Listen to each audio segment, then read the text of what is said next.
我哋有動作指導㗎，哇，好邪惡㗎，邊方面勁過啦，勁過啦，呢部勁過，勁過，呢套勁過，呢套勁過係嘛？勁過呢套勁過佢啫，即係我比較講真比較少咩？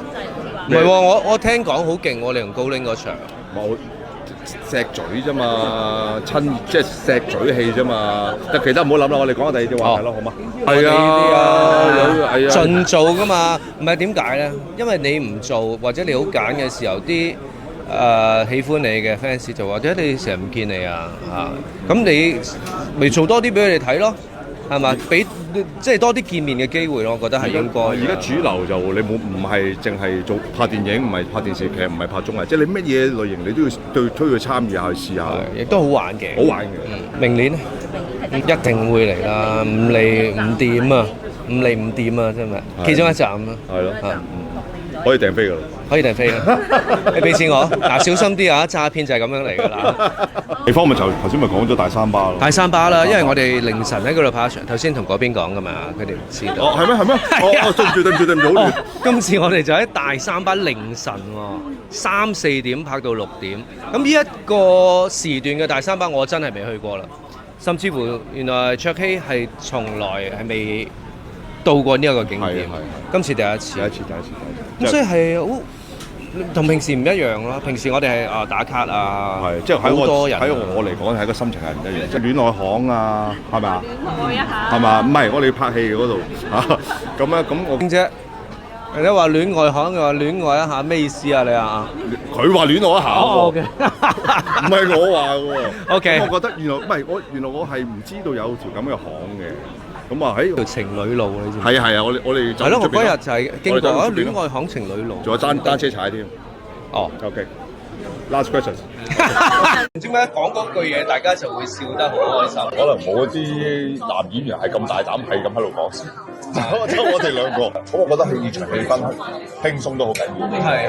即係我同佢嗰啲對手戲，我覺得係對於我嚟講係最開心嘅拍得。咁啊，梗係希望佢第一收視好啦，第二觀眾亦都認同我哋想表達嘅嘢啦。我希望佢變成一個好經典嘅一個戲。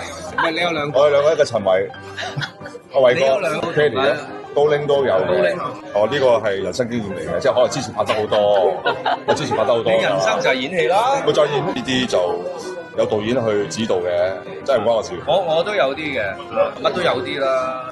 動作戲都好多㗎，我哋碌樓梯啊，係啊，碌樓梯啊，邊頭？衝上雲霄嗰度，邊方面勁過啦。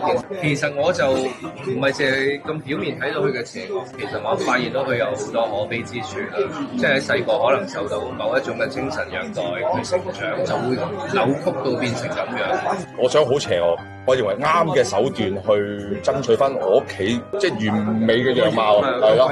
有乜嚟乜㗎啦？係啊，唔做㗎嘛，因為你唔做或者你好揀嘅時候，啲喜歡你嘅 fans 做，或者你成日唔見你啊，即係多啲見面嘅機會咯。我覺得而家主流就你唔係淨係做拍電影，唔係拍電視劇，唔係拍綜藝，即係你乜嘢類型你都要參與下去試下，都好玩嘅。好玩嘅。明年係真㗎。澳門會唔會嚟啊？一定會嚟啦。一定。其中一站大三巴咯。大三巴啦，因為我哋今次我哋就喺大三巴凌晨3、4點拍到6點，甚至乎原來卓熙係從來係未到過呢一個景點。係。今次第一次。第一次。嗰2日就玩咗2晚㗎啦，其實我。你2晚嘅。我同佢拍咗1晚之後，第2晚就同2個女主角拍咯。咁首先我哋個戲有好多唔同嘅景點啦，景點還景點，但係劇情還劇情。咁呢個劇情裏邊，無論係點樣扭曲法或者係點樣去傷害彼此咧，都唔會影響澳門嘅璀璨。係咪好講得好？璀璨之城其實係澳門㗎啦。係。咁我哋而家係要推廣下啲澳門嗰啲有咩嘢明星。你有做好多㗎喎。係啊，咁我要帶住我哋屋企人，譬如行嗰啲名勝古蹟，其實都有拍喺個劇集裏邊。即係希望可以推廣多啲澳門啦，因為其實本身我哋嘅戲裏邊，我哋都係澳門人。咁用澳門人嘅心態去宣傳澳門，其實要帶佢去大三巴去戀愛巷啊。原來我係唔知道有條咁嘅巷嘅。咁啊喺嗰度拍戲都遊個年永遠都係個回憶嚟嘅。珠海有條情侶路，係啊係啊，我哋酒店出邊咯，嗰日就係我哋酒店出邊咯，應該係行情侶路，仲有單車踩添。Last questions。多謝晒。